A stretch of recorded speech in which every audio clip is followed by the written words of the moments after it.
नमस्कार, मेरा नाम डॉक्टर अनूप है। आइए आज बात करते हैं ब्लैक फंगस के बारे में। इसको हम लोग मेडिकल टर्मिनोलॉजी में म्यूकोरमाइकोसिस भी कहते हैं। आजकल ये न्यूज़ में काफ़ी दिख रहा है। ब्लैक फंगस इसलिए कहते हैं क्योंकि एक ये फंगल इन्फेक्शन है और ये देखने में काला जैसा लगता है, इसलिए उसको ब्लैक फंगस कहते हैं। और फंगस और कुछ नहीं, ये वही फंगस है जो कभी हमारे खाने में लग जाता है, कभी हमारे कपड़ों में लग जाता है।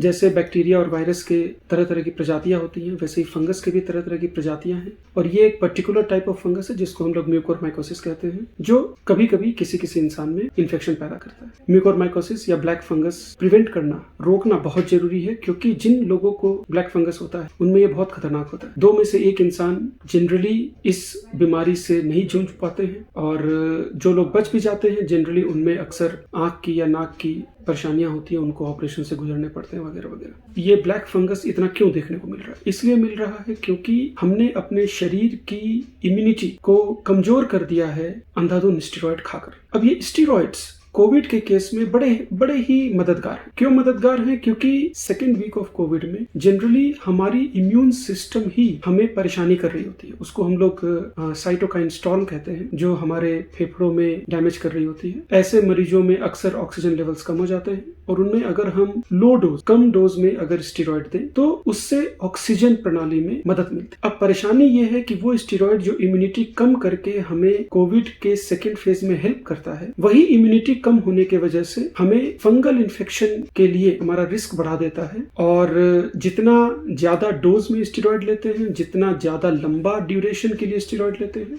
उतना ज्यादा ब्लैक फंगस होने के चांसेस ज्यादा हो जाते हैं। ये उनमें भी और ज्यादा होता है जिनको शुगर है, या जिनको कैंसर है, या जिनको कोई और ऐसी बीमारी है जिससे उनके इम्यून सिस्टम वैसे ही कमजोर है। अगर वो लोग स्टेरॉइड्स लें तो उनमें ब्लैक फंगस होने के चांसेस और भी ज्यादा है। और जैसा मैंने बताया, ये बीमारी बहुत खतरनाक है। जिनमें म्यूकोरमाइकोसिस होते हैं उनमें 50% से ज्यादा इंसान जिंदा नहीं बचते। तो ट्रीटमेंट अपनी जगह है, लेकिन हमें अपनी तरफ से पूरी कोशिश करनी चाहिए कि ये ब्लैक फंगस ना हो। तो क्या कर सकते हैं उसके? सबसे इंपॉर्टेंट चीज है कि ये जो अंधाधुंध आंख बंद करके स्टेरॉइड लिए जा रहे हैं उसको बंद करें। हर किसी कोविड के मरीज में स्टेरॉइड्स की जरूरत नहीं है। 1st वीक में अगर किसी को कोविड है तो उसको स्टेरॉइड की तो बिल्कुल ही जरूरत नहीं। स्टेरॉइड देने के बड़े ही स्पेसिफिक सिचुएशन है जिसमें हम स्टेरॉइड देते हैं। एक बड़ा ही कॉमन सिचुएशन है अगर ऑक्सीजन लेवल गिरने लगे तो। अगर किसी का ऑक्सीजन 94% से कम हो रहा है, या चलने के बाद 90% से कम हो रहा है, तो ऐसे मरीजों में स्टेरॉइड की जनरली जरूरत पड़ती है। अगर आपको बिल्कुल थोड़ा सा भी डाउट है कि स्टेरॉइड लेना चाहिए नहीं लेना चाहिए, आप अपने डॉक्टर से पूछे, अपने ट्रीटिंग फिजिशियन से पूछे। और अगर आपको कहीं मदद नहीं मिलती है तो हमसे पूछिए। हमारा फोन नंबर यहाँ नीचे लिखा होगा, उस पर व्हाट्सएप करके हमसे पूछिए। हम नहीं चाहते हैं कि आप